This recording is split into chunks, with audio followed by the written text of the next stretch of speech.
everybody. How's it hanging? I know it's been a while since I've done any kind of an update, so I figured on a drive where it's going to take me a while to get from point A to point B, this would be a good time to do it.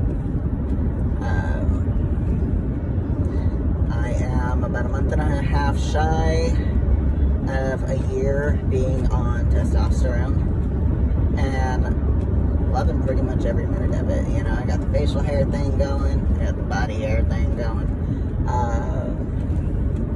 The hair on my head is running away scared. In other words, I'm shedding like a dog in springtime.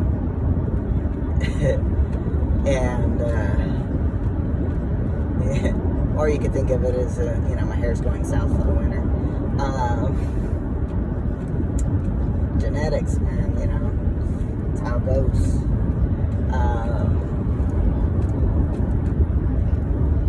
A lot of things have been going on. So, no longer living it up with my parents.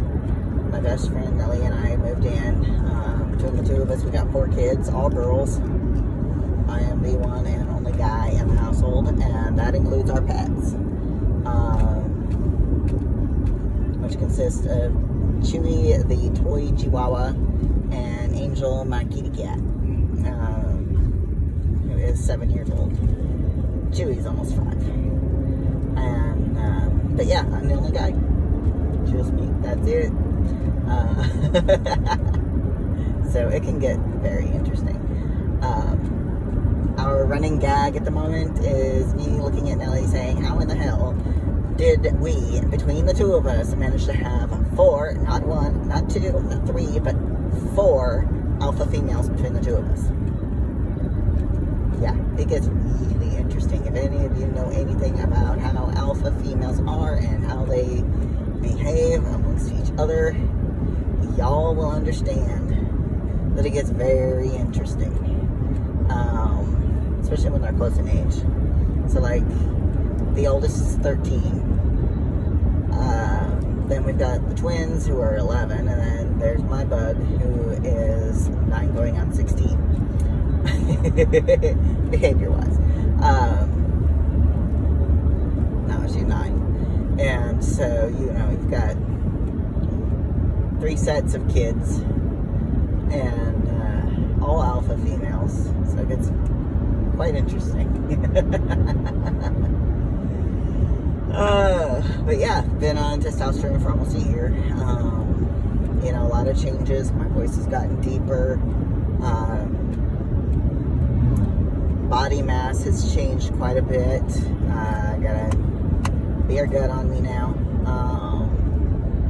But I knew that was coming. You know, again, genetics.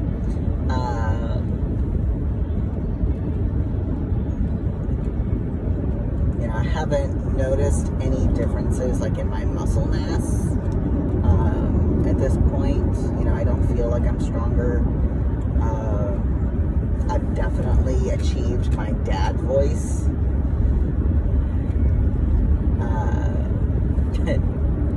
Which Chewy the pooch got to hear for the first time the other morning, because she was wandering off where she needed to not be. And I looked at her, I hollered at her, and I said, Chewy, get your butt back here. Yeah. Her ears perked up, her ears perked back, and she raced back to her mama. And I'm like, okay, so the ballots are in. I have achieved the dad voice.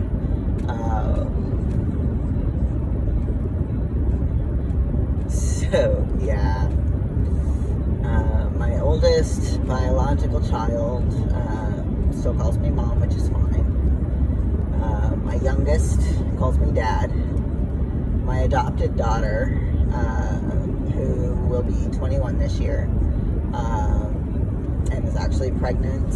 So I'm going to be a grandpa, everybody. Oh my God, I'm going to be a grandpa. So excited. So stoked. Oh my God, my first grandbaby.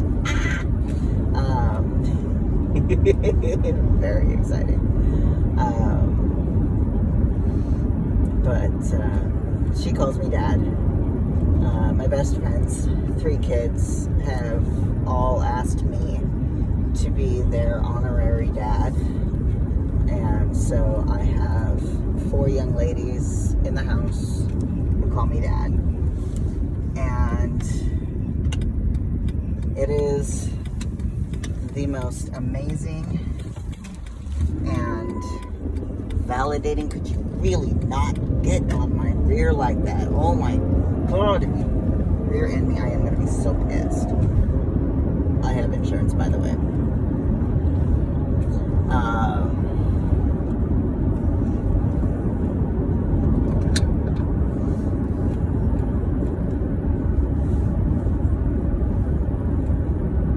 I do not trust this person behind me, so hang tight for 2 shakes.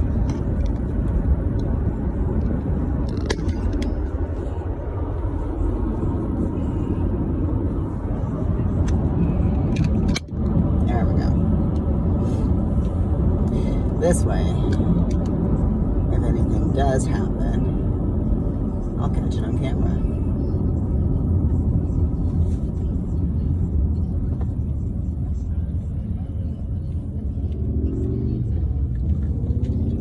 But, yeah, so it's, being called dad is probably the most euphoric, exhilarating, exciting thing to have happen. When my daughter, I'll refer to her oftentimes as my adopted daughter, but in all honesty, I just simply call her my daughter, But my oldest daughter, my 21-year-old, she messaged me to tell me about the baby. And she said, "Hey, Dad." Okay, and that alone was enough to just, oh my God, I was over the moon in that moment, because all I saw was, "Hey, Dad." And I mean, it's like the proverbial, clouds open, the heavens opening up and angels, and that kind of euphoria. She says, "I got something to tell you." And I said, "What's up? Are you okay?" And she says, "You're going to be a grandpa." And I'm like, "Wait, what?" I said, "Are you serious?" She's like, "Yeah, I'm going to be a grandpa." And she's like, "You're going to be a grandpa?" And I'm like, oh my God, oh my God, oh my God, oh my God. I said, "Okay." And I started asking the questions, so I wanted to know how long she was. And, basically we started doing the whole 20 questions thing, because, I mean, come on, I'm going to be grandpa. I want to know deets. I want the details. I want the down low. I want the scoop.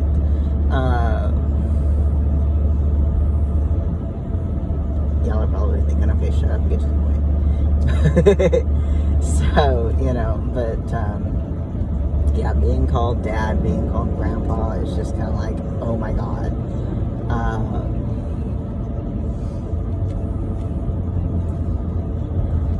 But, if you guys will recall, from several months ago now, when I was doing my videos, I was going to Planned Parenthood for my trans care. And,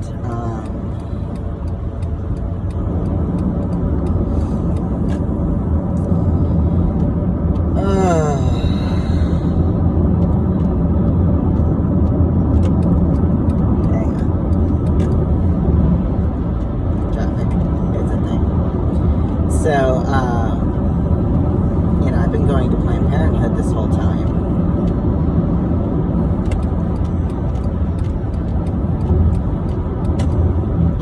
Because of the fact that they do informed consent. Okay? So that means that you don't have to worry about jumping through hoops. I don't know what your, the Planned Parenthood, you guys' area is, wherever, you are, my viewer. But I know for us here, our particular Planned Parenthood does do informed consent. So instead of having to jump through 150 million hoops, to be validated on paper in order to get our hands on this testosterone or whatever hormones we need. They sit down, they go over, the pros and the cons of doing it and the risks and, everything to make sure that you're well informed in order to make that decision. And so, because what I had wanted to do was go through my primary care. I really did. My PCP is super awesome. She understands, to some extent that, it's rough for our people. And so, she put me in touch with the trans care coordinator at our office and the clinic. And she's like, well, first things first, you got to get a letter. And I'm like, but I have no access. Where in the heck am I going to find a therapist who takes Melina, who's not all the way out in frickin' Seattle, that'll write me a letter? So I've been shit out of luck, for lack of a better way to put it. And so, that's why I've been stuck with going to Planned Parenthood. Now, don't get me wrong, Planned Parenthood has taken tremendously great care of me. They really have. They're wonderful advocates. They are very validating. They understand, a lot of what we go through, and all of that, and they work very hard to,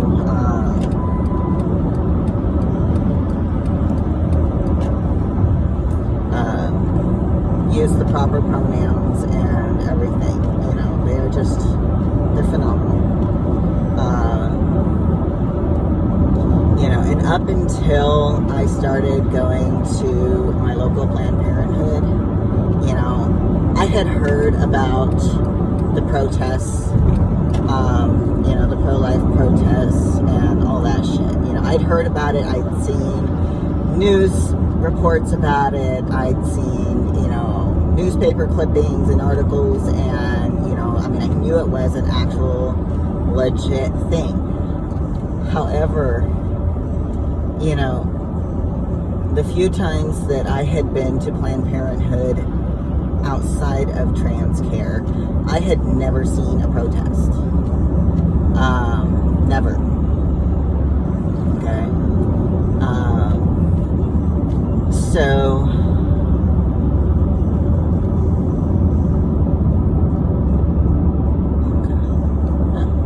I haven't gotten an alert on my phone.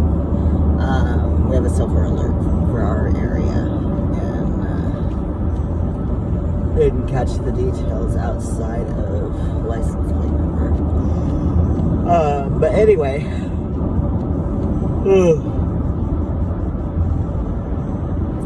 so I'd never had it. I've never experienced a protest firsthand. At Planned Parenthood. So, I didn't think that it was really as big of a deal as like the media was portraying these protests to be. Well, then I started going to Planned Parenthood here locally for my trans care. And I kid you not, like every couple of times that I go there, if not every single time I go, I've gone. There's only been like 2 or 3 times that I've gone. And I think about 2 times that I've gone, and there's been no protests, no protesters. One of those times was during this whole COVID thing, which was nice. Because the last time I saw the protesters, they were obnoxious. They were accosting random people coming out of Planned Parenthood, saying, going on about how Planned Parenthood it kills babies, blah, blah, blah, blah. No, they don't. There is so much more to Planned Parenthood than killing babies. Okay? And it's not that they're killing babies, okay? They're saving lives. That is the whole point. People don't just go out and get abortions for shits and giggles. It's not how it works. Okay? But anyway, my thing is, your body, your choice. My body, my choice. You keep your hands off of my rights, I'll keep my hands off of yours.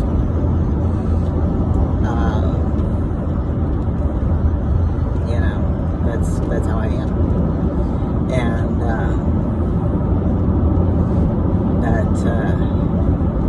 so when I got there this last week for my appointment to update my prescription for testosterone, by the way, I am no longer on shots. I am now on patches. And oh my god, it's so much nicer than sticking a needle in my body. I do not like needles.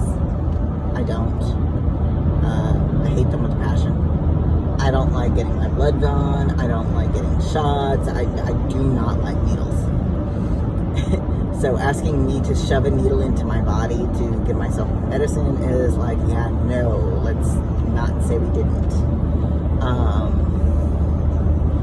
It's just not something that I would suck as a diabetic. I kid you not. If I were to become a diabetic, it would be like the end all for me. Don't put a needle in my hand. Don't tell me to shove it into my body. No. Set me with a pump or something. No. Not doing it. But yeah, I don't like needles. Lots of people don't. It's a thing. But anyway. So I am actually enjoying the patches. They are just as effective as the shots. I do have to wear 2 patches every night for at least 12 hours. Sometimes I wear them longer. Just kind of depends on what I've got going on in the morning and how long it takes me to remember that I have them on in the first place. Because yes, I have actually had a couple of times where I have legit forgotten that I had the patches on. And I made it all the way to work one time with the patches still on. And, medicine-wise, there wasn't anything left in the patches. So they were just there. And, so I got to work and I realized it's like, oh, shit, okay. Rip, took them off, tossed them, there you go, The other time, this happened when I was living with mom and dad. I got in the van and I went to back down the driveway. And when I turned, I realized, oh, this is kind of uncomfortable now. What the hell? I glanced out. Oh yeah, I still have the patches on. There you go. It's a thing. It happens. And I would rather forget that I have the patches on than forget to put the patches on, That's kind of, that's how I feel about it.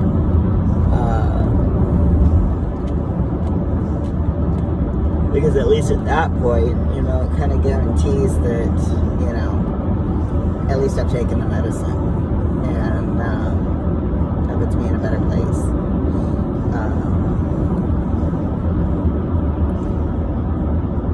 So yeah.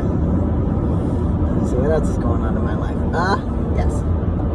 My girlfriend. Yeah, baby. My girlfriend. So, my beautiful lady and I have known each other for like 20 years.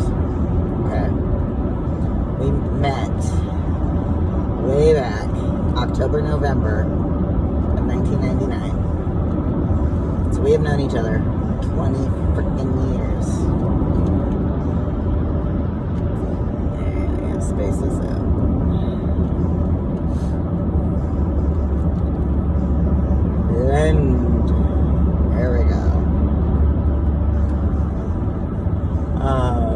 So we've known each other for 20 years. We've been best friends for 20 years. We've spent most of the time, excuse me, we've spent most of the time, the 20 years, in each other's lives to one extent or another. Of course it's me. Of course it's me. Because why not, right? Okay, Blue Mazda.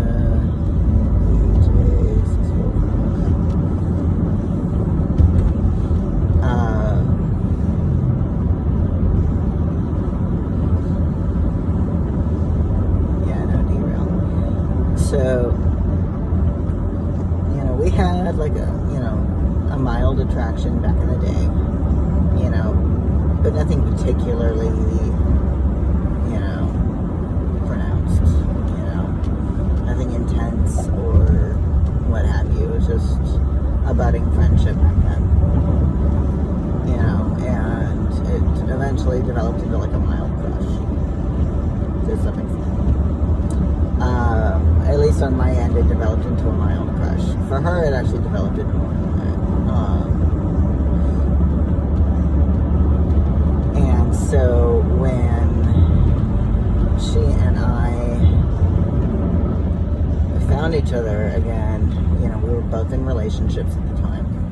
So it's like, okay, well, fuck out of luck on that one. But maybe, if we can give it a try. Neither one of us really holding our breath because, life happens and you really don't know what you're going to get.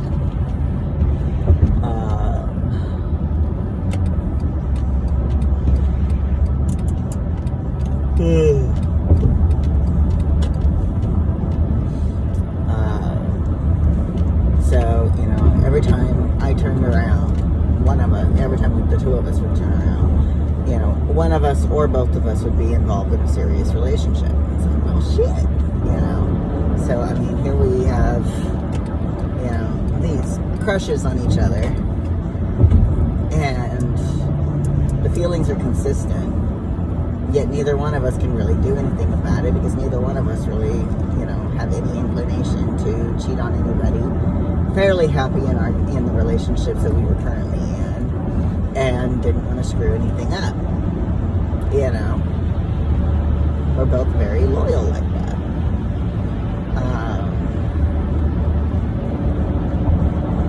And that's just how we are.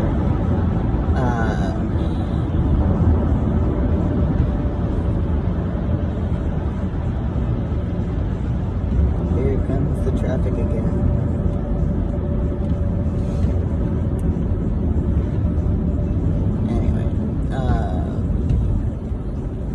So finally, my kids and I move in with my parents, and she and I are back in touch, and we're like, I'm single, you're single, do we want to give this thing a try? And so it's like, okay, but with the understanding it's going to be a long distance relationship. Neither one of us were really 100% sure, because we'd both been through shit. So I flew out to Texas. Mind you, this is about 3 years ago, but I flew out to Texas and spent a week with her. Had a fantastic time. I was starting to come out and embrace my more masculine side more and more at this point. Come out as trans yet. I was just starting to understand what non-binary meant.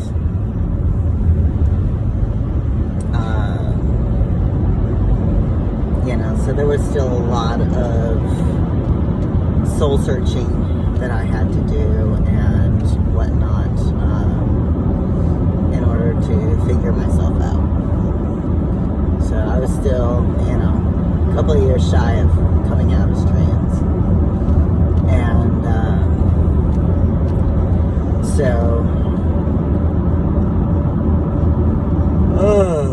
it's been a long day for me. Anyway,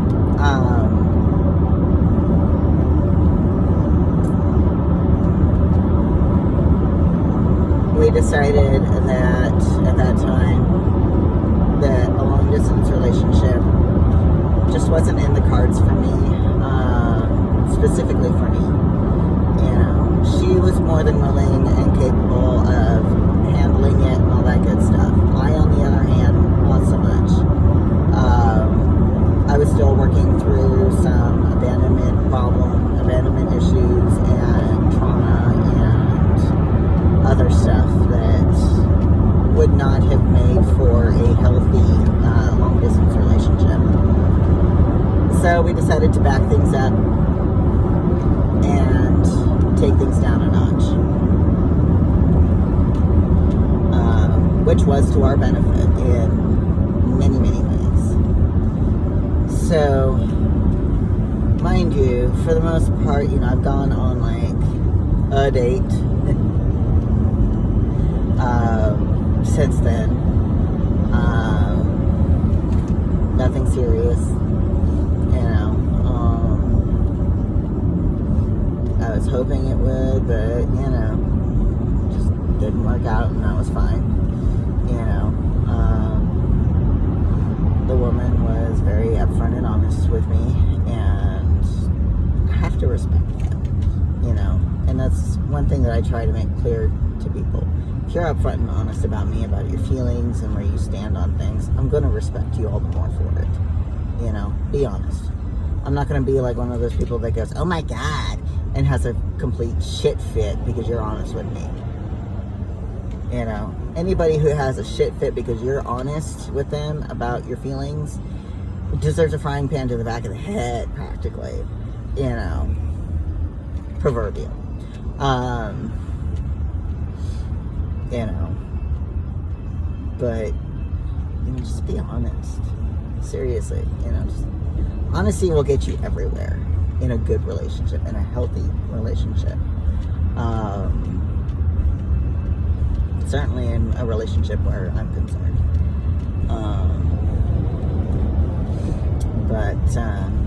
So, you know, 3 years, you know, pretty well stayed single.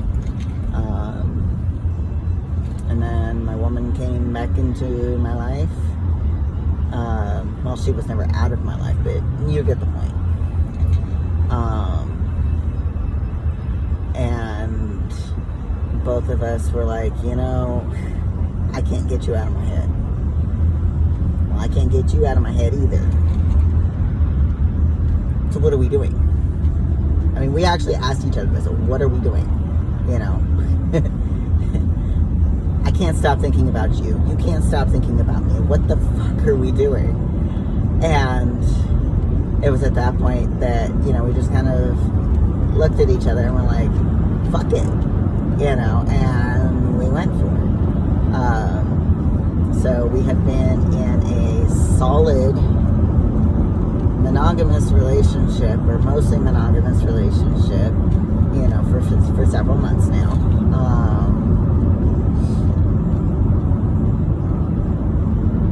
Yeah, I'd say it's pretty monogamous. You know, she's held to the poly lifestyle, which, you know, I'm okay with, you know, because I want her to be happy. And that's the important thing to me. I want her to be happy. If I am the sole person who makes her happy, fantastic.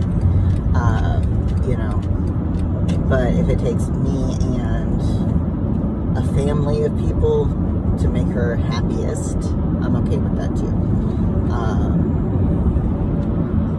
No, I'm not talking about polygamy. Big difference between polygamy and polyamorous. She's polyamorous.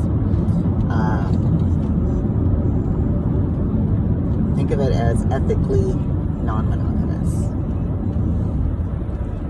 Which there's a mountain of respect to be had there.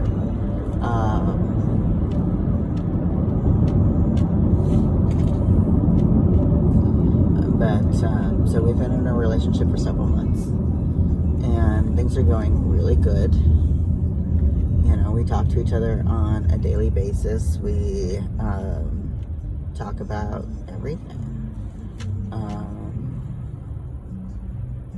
And I'm really happy with how it's going, you know. So my lady love will be coming home next month. And I am so stoked. Oh my God. I'm kind of going nuts because it's like, I want things to be perfect for when she comes home. I know it's not going to be because we're still, technically, I'm still in the middle of moving, and, you know, things are just kind of going all over the place. You know, from that aspect. So, you know, I know the room isn't going to look the way that I really want it to.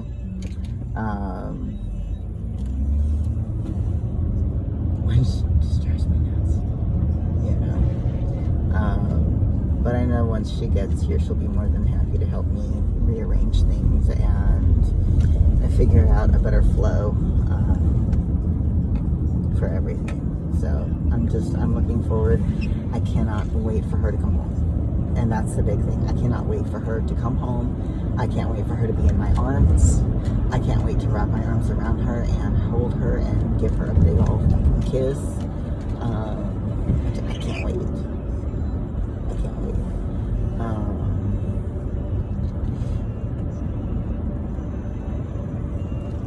Freaking traffic. This is gonna be interesting.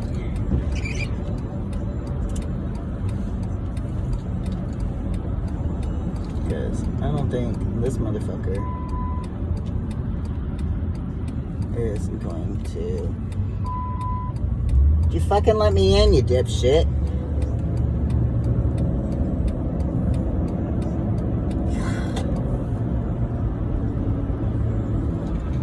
Hey.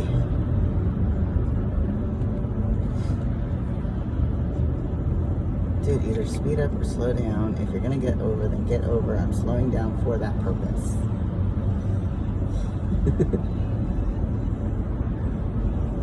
Hate it when I'm trying to get over and nobody and their great-grandfather wants to let me over.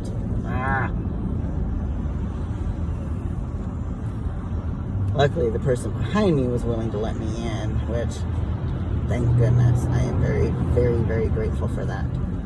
Like the jerk, the third car ahead of me, you know, the driver of that vehicle, there was no way he was going to let me in.